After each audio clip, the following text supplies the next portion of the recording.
আমাদের প্রধানমন্ত্রী হচ্ছে সালাউদ্দিন আহমেদ, আর আমাদের হচ্ছে নমিনাল প্রধানমন্ত্রী আমাদের তারেক রহমান, ফাংশনাল প্রধানমন্ত্রী সালাউদ্দিন আহমেদ, ওনাদের সবাইকে না, এটা তো আমি বলি না, মানুষ বলে আর কি। তো আমি শুনেছি আর কি মানুষ বলতে, এরকম তো বলে মনে হয় না। আমি ওই আসার সময় শুনলাম মানুষ বলছে আর কি। হ্যাঁ, আমরা বলতে চাই না এভাবে, আসলে এটা বলা উচিত না।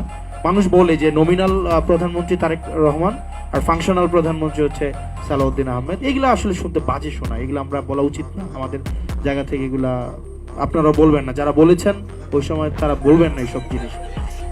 না, আসলে এগুলো তো বলা উচিত না। একটা নির্বাচিত প্রধানমন্ত্রী, উনাকে বলছেন নমিনাল আর আরেকজনকে বলছেন ফাংশনাল। তো এটা আমাদের জন্য, একই পার্লামেন্টে বসি, তো এটা আমাদের জন্য একটু একটু খুব খারাপ লাগে।